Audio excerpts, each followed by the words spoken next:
Hello students, तो आज हम इस वीडियो में एक्सप्लेनेशन लेके आए हैं आपके लिए सारा आकाश का, जिसमें हम पूर्वार्ध का सभी अध्यायों को एक बार अच्छे से शॉर्ट में समझेंगे, क्योंकि अभी डिटेल्ड एक्सप्लेनेशन सभी चैप्टर्स का पॉसिबल नहीं है, क्योंकि आपका एग्ज़ाम बहुत करीब है। लेकिन फिर भी अगर आपको किसी भी चैप्टर में प्रॉब्लम होती है तो आप मुझे कमेंट में ज़रूर बताइएगा, उसका मैं डिटेल्ड एक्सप्लेनेशन उस चैप्टर का ज़रूर लेके आऊँगी। चलिए शुरू करते हैं। सारा आकाश जो है ये उपन्यास नोवेल राजेंद्र प्रसाद द्वारा लिखी गई है, राजेंद्र यादव द्वारा। जो किस बारे में लिखा गया है कि इंडिपेंडेंट भारत जो है, स्वतंत्र भारत में जो यंग जनरेशन है उनको कितनी प्रॉब्लम फेस करनी पड़ रही है, और उनका भविष्य, उनका फ्यूचर कैसा नज़र आ रहा है, उनके पैरों में कितनी बंधन है, मतलब कितनी परेशानियों का उन्हें सामना करना पड़ रहा है, गरीबी फेस करनी पड़ रही है, फाइनेंशियल कंडीशन अच्छा न होने के कारण कैसे वो अपने सपने को पूरा नहीं कर पाते हैं, और जिसके वजह से उनका जीवन, उनका भविष्य का सपना जो है वो टूटता हुआ उन्हें नज़र आता है। वे बेचैन हैं पर उन्हें रास्ता नहीं दिखाई दे रहा। मतलब कि इतनी सारी प्रॉब्लम्स हैं एक युवक और युवती के जीवन में अब के समय में, जिसकी वजह से वो अपने सपने को पूरा करने के लिए परेशान हैं, लेकिन उन्हें समझ में नहीं आ रहा कि वो कैसे उसको पूरा करे। वे क्या करें, पलायन करें, आत्महत्या करें या आत्मसमर्पण, ये उनको नहीं पता चलता है। लेखक द्वारा यह उपन्यास मुख्य पात्र समर की ओर से प्रथम पुरुष में लिखा गया है। ये बहुत इंपॉर्टेंट लाइन है, मतलब ये जो उपन्यास नॉवल है, मुख्य पात्र इसमें कौन है? समर है। अभी हम समर के बारे में और आगे कहानी में जानेंगे। और ये उपन्यास किस पुरुष में लिखा गया है? प्रथम पुरुष में। आपको याद करना ही ज़रूरी है। समर को इंटर की परीक्षा देनी है पर उसका विवाह कर दिया गया है। जो समर है उसको इंटर का 12th का एग्ज़ाम देना है, लेकिन उसके घर वालों ने उसका विवाह कर दिया। विवाह करने का उसका इच्छा नहीं था, क्योंकि वो बहुत महत्वाकांक्षी लड़का है, उसको कुछ करना था अपने जीवन में, और वह नारी को जीवन के लक्ष्य में, जीवन के गोल में जो है प्रॉब्लम समझता है, बाधा समझता है। इस उपन्यास का शुरुआत है वो जो है सुख दुख के मिले जुले भाव से होता है। चलिए इस बात का हम और अच्छे से मतलब मैं आपको समझाती हूँ कि जिस दिन समर की सुहाग रात थी उसी दिन सावल की बहू जो थी, मतलब समर के पड़ोसी जो थे, उनके घर की जो बहू थी, उसने मिट्टी के तेल डालकर आत्महत्या कर ली, सुसाइड कर लिया। सब बौखला गए, गाते बजाते हिजड़ों की आवाज़ भी बंद हो गई। मतलब कि जो खुशी का वातावरण था समय की शादी की वजह से, सब खुश थे, नाच गा रहे थे, गाना बजाना हो रहा था, वो सब कुछ बंद हो गया और सब रोने चिल्लाने की स्वर जो थी वो सुनाई दे रहे थे, मतलब मातम छा गया। तो इसका मतलब ये है कि खुशी भी थी उस समय। इस उपन्यास के शुरुआत में खुशी का भी माहौल था, फिर तुरंत ही वो खुशी जो थी दुख के माहौल में परिवर्तित हो गया। इन सभी घटनाओं के कारण समर बहुत विचलित था, समर बहुत परेशान था कि अचानक से उसका जो शादी करा दिया गया बिना उसके इच्छा के, और सावल की बहू का डेथ हो गया। इन सभी घटनाओं के कारण समर बहुत परेशान था, इसलिए वो सोचा कि मैं मंदिर में चला जाता हूँ, वहाँ मुझे सुकून मिलेगा। वो मंदिर की ओर चला जाता है। समर आज 2 हफ्तों से शाखा नहीं गया था। शाखा क्या होता है? राष्ट्रीय स्वयंसेवक संघ का एक मीटिंग होती है हमेशा, एक पॉलिटिकल ऑर्गेनाइजेशन है। तो यहाँ पे समर हमेशा जाया करता था, कुछ डिस्कशन करता था, वहाँ के जो लीडर्स होते थे उनसे, यूथ जो होते थे, अपनी बातें रखता था। लेकिन अब वो वहाँ जाना बंद कर दिया है, क्योंकि वो परेशान हो गया था और शादी में कुछ दिन से फंसा हुआ था, शादी के कार्यक्रमों में, इसलिए वो वहाँ नहीं जा पाया। वो मंदिर जाकर बैठकर कुछ क्षण इतने बड़े परिवर्तन पर सोचना चाहता था। उसको लग रहा था कि इतना बड़ा जो बदलाव उसके जीवन में हुआ है, उसके बारे में वो जाके मंदिर में थोड़ा सोचेगा, समझेगा कि क्या हो गया। विवाह में उसके माता पिता के अनुसार सफिशेंट दहेज नहीं मिला, पर्याप्त दहेज नहीं मिला था, जिसके कारण उसके पिताजी, अम्मा, बाबूजी जो हैं इस कहानी में, वो बहुत नाराज़ थे, बहुत दुखी थे कि उनको पर्याप्त दहेज नहीं मिला। ज़िंदगी की शुरुआत बहुत बोझिल थी समर के लिए। जो उसकी ज़िंदगी की शुरुआत थी बहुत बोझिला थी, मतलब बहुत अच्छा नहीं लग रहा था उसको, इतना प्रॉब्लम फेस करना, शादी कर लेना, ये सब। वह सोचता है यदि विवाह से पहले 10-15 दिन के लिए कहीं भाग जाता तो ये बवाल नहीं होता। अब उसको गिल्ट फील हो रहा था कि काश मैं भाग गया होता अगर 10-15 दिन पहले, तो मुझे ये शादी में फंसना नहीं पड़ता, बिना इच्छा के शादी नहीं करनी पड़ती। उसके मन में ये भाव उठ रहा था कि उसके गले में किसको बांधा जा रहा है। मतलब उसको बुरा लग रहा था कि उसको नारी जो जिसको वो बाधा समझता है उसको बांधा दिया जा रहा है, उसके पीछे वो लग गई है। अब शायद वो अपने सपनों को पूरा न कर पाए। उसकी बहन मुन्नी के विवाह में 7-8 हज़ार का खर्च हो गया था। अब समर की बहन जो है मुन्नी, इसके बारे में भी, ये भी बहुत मेन कैरेक्टर है, चरित्र चित्रण इनके बारे में आने का चांस बहुत ज़्यादा होता है, तो आप इसको ज़रूर से पढ़ के जाइएगा। मुन्नी जो है समर की बहन है, उसका बहुत कम उम्र में विवाह कर दिया गया था, जिसमें बहुत दहेज दिया गया था। तो और शादी के कार्यक्रम को कराने के लिए भी कर्जा ले लिए थे उनके पेरेंट्स ने, मुन्नी के पेरेंट्स ने, बाबूजी और अम्मा जी ने। तो उनको दहेज का और वो सारे जो कर्जे थे वो सब चुकाना था। आशा थी लोगों को, ऐसा होप था अम्मा बाबूजी को कि शायद दहेज में समर के शादी से कुछ पैसे मिले तो हम कर्ज चुका देंगे, लेकिन ऐसा कुछ नहीं हुआ। तो इस समय वो समर भी सोच में पड़ गया था कि वो क्या करे। समर बहुत टेंशन में था, बहुत अपसेट था अपनी शादी से। वो सोच रहा था कि माया जाल और मोहिनी में खुद को फंसने दे या झाड़ी से कतरा कर निकल जाए। मतलब वो नारी को एक माया जाल, छल का जाल समझ के रखता है। सोचता है कि जो नारी होती है, महिला जो होती हैं, वो प्रॉब्लम होती हैं। अपने मोहिनी से, अपने रूप से वो आकर्षित करके जो एक व्यक्ति होता है उसके मार्ग में, उसके गोल में प्रॉब्लम क्रिएट करती हैं। तो इसीलिए वो भगवान से प्रे करता है कि हे भगवान, मुझे परीक्षा के समय शक्ति देना और मैं इस बाधा में न फंसूं, उसकी भी शक्ति देना। उसका विवाह प्रभा के साथ हुआ था। अब प्रभा कौन है? ये भी एक मुख्य पात्र है जिसका समर के साथ विवाह हुआ था। ये बहुत ही सुलझी हुई समझदार लड़की है। इसके बारे में और हम अच्छे से आगे कहानी में जानेंगे। ये प्रभा जो थी 10वीं पास थी। मतलब इसने बहुत ज़्यादा पढ़ी लिखी थी। ये उस ज़माने में 10वीं पास होना भी लड़कियों के लिए बहुत ज़्यादा पढ़ाई का लेवल माना जाता था। उसने निश्चय किया कि वह प्रभा से नहीं बोलेगा, और अगर बोलेगा भी तो 2-4 बात ही करेगा, ज़्यादा बात नहीं करेगा। समर ने सोचा कि मैं अपनी बीवी से ज़्यादा नहीं बोलूँगा, अगर बोलूँगा भी थोड़ी बहुत बातें करूँगा जिससे कि मैं उसके माया जाल में न फंस जाऊँ। और वह चाहता था, उसका गोल क्या था समर का? पढ़ लिख कर MA करना चाहता था। वह पत्नी को अपने मार्ग की बाधा नहीं बनने देना चाहता था, इसलिए वह अपने आप ऊपर संयम रखने की कोशिश करने का सोचता है। उसने सोचा कि जो प्रभा है वो भी पढ़ी लिखी है, तो वो उसको सब कुछ समझा देगा। और फिर उसने अपने आप को समझाया, अपने दिल को समझाया कि स्त्री हमेशा बाधा नहीं होती, क्योंकि राम जी की शक्ति मानी जाती थी सीता जी, और राम की शक्ति को सीता से अलग नहीं कर सकते। तो उसी प्रकार से जो स्त्री है वो हमेशा बाधा नहीं बन सकती। वह खुद से परेशान भी था, अपसेट भी था, नेगेटिव भी सोच रहा था। फिर उसने अपने माइंड को सही करने के लिए, थोड़ा रिलैक्स करने के लिए पॉजिटिव बातें भी खुद से करता है। वह स्वयं को बहुत भावुक व कमज़ोर अनुभव कर रहा था। उसने मंदिर में भगवान से शक्ति, संयम और सद्बुद्धि मांगी। भाभी ने उसे कमरे में हल्का धक्का देकर दरवाज़ा बंद कर दिया। अब उसका जिस दिन सुहाग रात था, जब वो अपने घर जाता है, तो भाभी और जो अन्य स्त्रियाँ थीं उसको मजाक करते हुए उसके कमरे में उसको भेज देती हैं।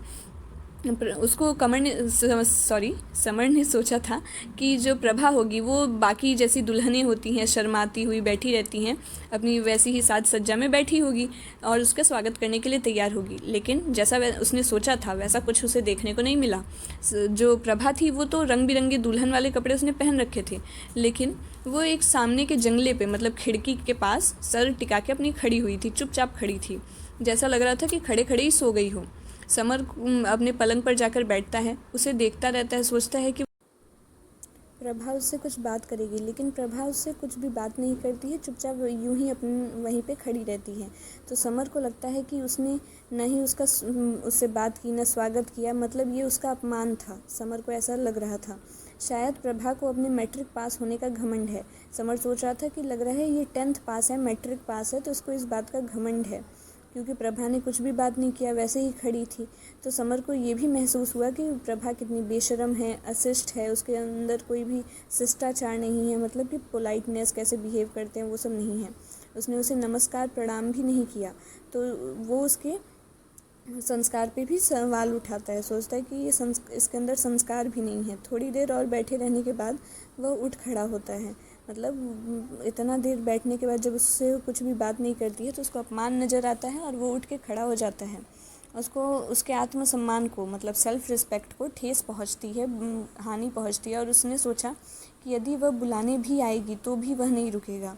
अब उसको लगा कि अगर वो उठ के यहाँ से चला जाएगा तो प्रभा उसे रोकेगी, बुलाएगी, लेकिन फिर भी वो उसकी आंसुओं में नहीं बहेगा, उसके बात नहीं सुनेगा और चला जाएगा। लेकिन ऐसा भी नहीं होता है। वो दरवाज़ा खोलता है और बाहर चला जाता है, और प्रभा ज़्यादा रिएक्ट नहीं करती, बस सिर उठा कर देखती है, लेकिन उसे मनाने या रोकने नहीं जाती है। वह छत पे चला जाता है और वहाँ जाके ज़मीन पर लेट जाता है और खुद से बातें करने लगता है। उसको एक बात याद आती है कि उसने कहीं पढ़ा था एक बार, अपमान से बढ़कर संसार में कोई ऐसी शक्ति नहीं है जो मनुष्य की सच्ची आत्मा को खींच कर बाहर ला सके। ये लाइन बहुत इम्पॉर्टेंट है, आप लोग इसको ज़रूर याद रखिएगा कि एक बार इंसान जो है वो तभी उसकी आत्मा जागती है जब कोई उसका अपमान करता है, उसको बहुत बुरा लगता है। वह पूरी रात पश्चाताप, अपमान और दुख के ताप से जलता रहा। मतलब उसको रिग्रेट हो रहा था कि मैंने शादी क्यों कर ली, उसको अपमान महसूस हो रहा था और वो बहुत दुखी था। अगले दिन पूरे घर में ये समाचार फैल गया कि समर प्रभा से नहीं बोली। ऐसा भी क्वेश्चन आ सकता है कि कौन सा समाचार पूरे घर में फैल गया, तो इसको याद रखिएगा कि प्रभा ने समर से बात नहीं की, ये समाचार था।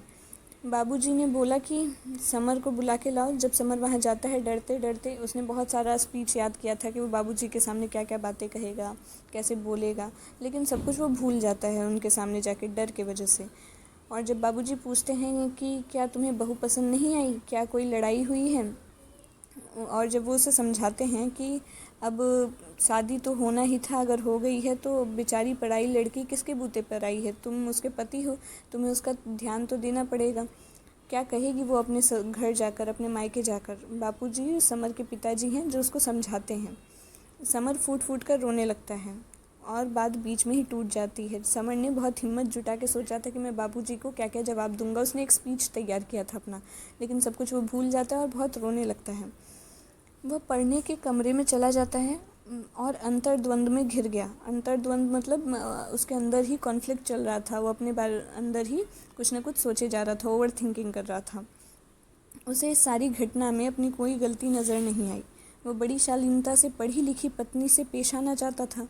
वह अपना परिचय देना चाहता था, उसकी बातों को जानना चाहता था, अपनी महत्वाकांक्षाओं के बारे में, अपनी जो ग्रेट एम्बिशंस उसने रखे हैं, सोच रखा है, वो सब उसने समर ने सोचा था कि मैं प्रभा को समझाऊंगा और वो पढ़ी लिखी लड़की है तो वो मेरी बातों को ज़रूर समझ जाएगी।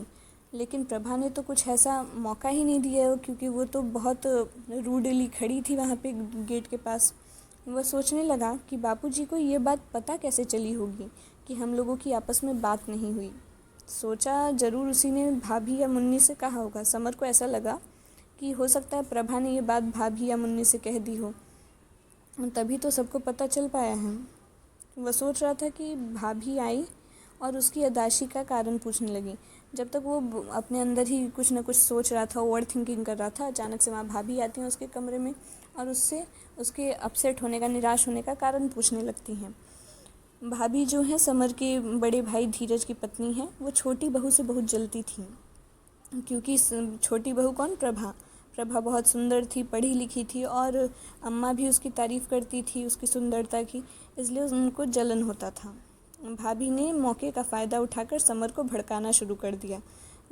एक जैसे होते ना मिडिल क्लास फैमिलीज़ में, पुराने ज़माने में जैसी जेठानियाँ हुआ करती थी, भड़काने का काम करती थी, देवरानियों से थोड़ा जलती थी। ऐसा सब नहीं होता था, लेकिन कुछ लोग होते थे। तो वैसे ही भाभी भी इसी नेचर की हैं, वो प्रभा से बहुत जलती हैं। तो इसीलिए वो समर को प्रभा के खिलाफ़ भड़काने लगती हैं और कहती हैं कि प्रभा को अपनी सुंदरता तथा पढ़ाई लिखाई पर बहुत घमंड है। और बहुत भड़काने के बाद फिर समर को समझाती हैं कि गुस्सा नहीं करना चाहिए और तुम्हें प्रभा के ऊपर उसे समझाती हैं। तो इससे क्या समझ में आ रहा है कि भाभी जो हैं वो दोनों तरीके से पेश आ रही हैं, डबल रोल प्ले कर रही हैं। पहले तो वो समर को भड़का रही हैं प्रभा के खिलाफ़, फिर बाद में उसको समझा रही हैं कि कोई बात नहीं, प्रभा भी बच्ची है, नई नई शादी हुई है, ये सब उसे समझाती हैं। इससे ये भी उनकी नेचर के बारे में पता चल रहा है कि भाभी कितनी चालाक हैं और कितनी शातिर हैं। उन्होंने ही प्रभा द्वारा दूसरे दिन खाना बनाए जाने की सूचना दी और बताया कि उसके भाई साहब कह रहे थे कि प्रभा खाना बड़ा अच्छा बनाती है। जैसे नई बहू आती है तो खाना बनाने का रस्म करवाया जाता है। तो भाभी समर को बताती हैं कि कल अगले दिन समर को प्रभा के हाथ का खाना मिलेगा, प्रभा खाना बनाएगी। और जो भैया हैं समर के भाई धीरज, वो उसकी बहुत तारीफ़ करते हैं कि प्रभा बहुत अच्छा खाना बनाती हैं, क्योंकि जब उन्होंने उसे देखने गए थे वे लोग तो प्रभा के हाथ का उन्होंने खाना खाया था। माँ, बाबूजी, मुन्नी तथा भाभी ने काफ़ी समझाया कि 2 दिन बाद उसके भाई लेने आएंगे, प्रभा के भाई लेने आएंगे, समर प्रभा को माफ़ कर दे, जिससे कि वो अपने घर जाके उनकी शिकायत न करे, नहीं तो वो सारी बिरादरी में, पूरे उनके समाज में बदनामी होगी। लेकिन समर पे उनकी बातों का कोई प्रभाव नहीं पड़ा और वो अपने फ्रेंड दिवाकर के घर जाकर सोने की धमकी देने लगा कि अगर मुझे ज़्यादा आप लोग फोर्स करोगे बात करने के लिए, माफ़ी मांगने के लिए, तो मैं दिवाकर के घर जाके सो जाऊँगा, आऊँगा ही नहीं घर पे। अगले दिन प्रभा दूध का गिलास लेकर समर के कमरे में आई। समर को उम्मीद था, उसको ऐसा लग रहा था कि वो माफ़ी मांगेगी, लेकिन प्रभा इस बार भी ऐसा कुछ नहीं करती है। समर गुस्से से कमरे से बाहर चला जाता है और उसने निश्चय किया कि अब प्रभा अपनी ओर से बोले या न बोले, वह कभी नहीं बोलेगा प्रभा से। वो बहुत नाराज़ हो चुका था और न ही प्रभा से कोई संबंध रखेगा, न कोई कमज़ोरी दिखाएगा और बहुत ध्यान से पढ़ाई लिखाई करेगा। तो वो जैसे पहले किया करता था पुराने कार्यक्रम पर लौट आता है। रस्म के अनुसार अगले दिन प्रभा रसोई बनाती है, मतलब खाना बनाती है। खाने के लिए समर को बुलाया जाता है। समर तो तैयार नहीं था खाने जाने के लिए, लेकिन अम्मा ने उसे समझाया तो वो खाना खाने के लिए जाता है। प्रभा ने बहुत अच्छे से खाना बनाया हुआ था। उसने 3 तरह के साग, मतलब सब्जियां रखी थी, पतली पतली छोटी छोटी रोटियां बनाई थी, एक दाल, रायता, 2 चटनियाँ, पापड़ और अचार रखकर प्रभा ने कांपते हाथों से समर की तरफ खाना बढ़ाया। मतलब वो थोड़ी नर्वस थी कि खाना कैसा बना होगा, उसका पहला दिन भी था। तो समर ने बड़ी नज़ाकत से बहुत अच्छे से पहला टुकड़ा दाल में डुबोया और जैसे ही वो खाना खाता है उसको दाल एकदम जहर की तरह लगती है। वो थूक देता है, मतलब खाना फेंक देता है और थाली को ज़ोर से ठोकर मारकर चला जाता है। प्रभा बहुत दुखी हो जाती है और रुआसी सी होकर बोली कि मैंने तो दाल में नमक चखा था, मतलब मैंने दाल में नमक तो सही डाला था। प्रभा कंफ्यूज हो गई कि उसने खाना अच्छा बनाया था, कैसे इतना ज़्यादा नमक हो गया। खूब बवाल मचता है, बहुत इसके लिए प्रभा को डांट पड़ती है। अम्मा भी उसे बहुत कुछ सुनाती हैं और कहती हैं कि खाने में नमक कम ही डाली होती, इतना ज़्यादा डालने की क्या ज़रूरत थी। भाभी भी उसको ताना मारती हैं कि बड़ी चली थी रिस्ट वॉच पहनकर खाना बनाने। उसके मॉडर्न उस एटीट्यूड को वो थोड़ा सा ताना मार के भाभी उसको उसका मजाक उड़ाती हैं और कहती हैं या तो फैशन ही कर लो या काम कर लो। ऐसे ही उसे सब लोग बहुत खरी खोटी सुनाते हैं। दूसरे दिन उसके भाई आते हैं, प्रभा के भाई आते हैं और वह अपने भाई के साथ अपने मायके अपने घर चली जाती है। तो ऐसा समर को लगा जैसे कि प्रभा तूफान की तरह उसकी ज़िंदगी में आई और लहर की तरह चली। इस वीडियो में बस इतना ही। नेक्स्ट वीडियो में मैं आपके लिए इस पूर्वार्ध पार्ट 2 लाऊंगी, पूरा एक्सप्लेनेशन जिसमें रहेगा। तो चैनल को सब्सक्राइब ज़रूर कर लीजिएगा फर्दर अपडेट्स के लिए, और वीडियो अगर हेल्पफुल लगी हो तो लाइक ज़रूर कीजिएगा। Thank you.